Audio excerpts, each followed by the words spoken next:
Today we're going to shed a spotlight on our incredible accessibility team, and I'm joined by Ronit and Jessica. Jessica and Ronit, thanks for joining us today. Thanks for having us, John. Ronit, can you tell us a little bit about what you do here at the MFA and how long you've been a part of this team? Okay, so I have been a part of Access for 9 years. Started off as a volunteer in the Access program and then became an Access intern when I was doing my master's program, and then have this job as the Access coordinator. And my main role is to coordinate all the Access tours and make sure we have volunteers for the tours, and also to participate in training for the Access volunteers. Fabulous, thank you so much. And Jessica, how about yourself? Tell us a little bit about your background and how you came about to the MFA. Sure.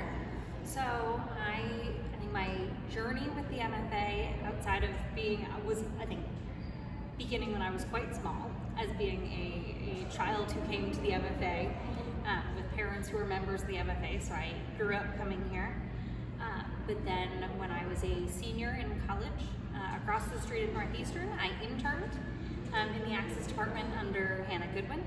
At that point, that kind of introduced me to what it meant to provide disability access at a museum. Then I continued to volunteer for Hannah post my internship, and I then I volunteered for the next decade or so, while I continued to learn about the access world and disability work and advocacy. And then 2 years ago, I was offered this position as the manager of accessibility. So I work institutionally to ensure that visitors with disabilities have a inclusive and equitable experience at the museum in all sorts of ways, both from programmatic to structural to architectural to curatorial, everything in between. That's an amazing journey to get here to the MFA, and thank you so much with great gratitude for all that you both provide to our visitors and to our volunteers. And I just wanted to take a moment to ask both of you, what is your favorite part about working with our volunteer community in accessibility and in all other areas of the museum? I'm happy to go. So I love working with volunteers. I think that we are currently filming in the museum during an open day, which is very exciting. But having been a volunteer myself for so long, I really appreciate the time and dedication that volunteers give to the institution. And over the last year or so, I've had such an opportunity and a treat getting to know volunteers outside of the Access world and outside of the Access Guide community. And it's been such a joy to learn more about each volunteer and kind of what inspires them, what motivates them, what excites them to be in the museum and at this institution. And I think that's a really cool opportunity to just get to work alongside so many passionate and enthusiastic and brilliant individuals. I think I would agree with everything that Jessica said.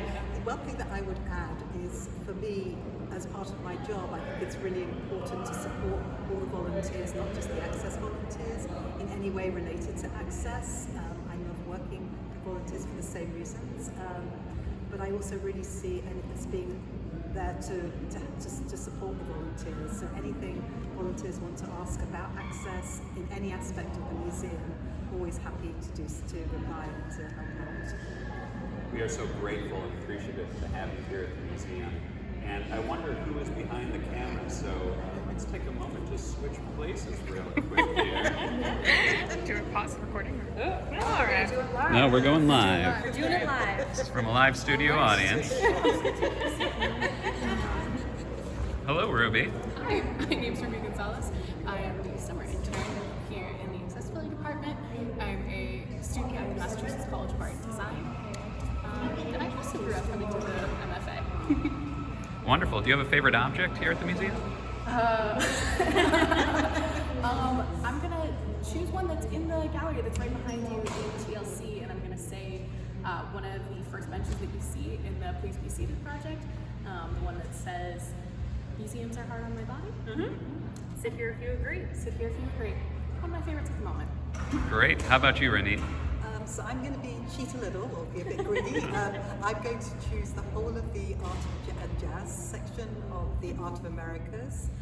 I love the artworks in there, but particularly for me, it's multi-sensory because there's music in that gallery, and I'm always interested with access and looking at different ways of making the art accessible and using other senses such as hearing or smell or taste, etc. Anything we can use to bring the art alive. I think that gallery epitomizes that. Great choice. And Jessica? So I was going to go with the Finnegan Shannon piece, "Do You Want Us Here or Not?" which is the bench that Ruby referred to, which means museum visits are hard on my body, sit here if you agree.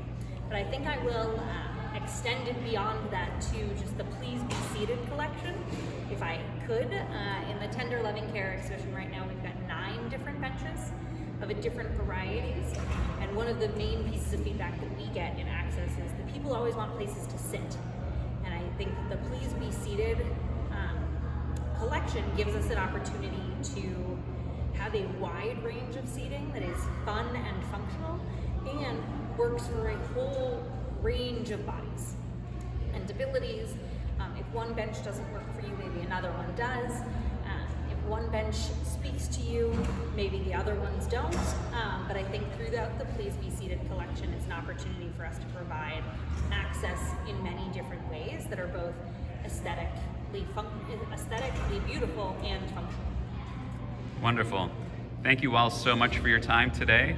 Thank you so much to everything you do for our accessibility department, for our visitors and our volunteers, and we look forward to seeing you in the galleries real soon. Thanks, John. Thank you.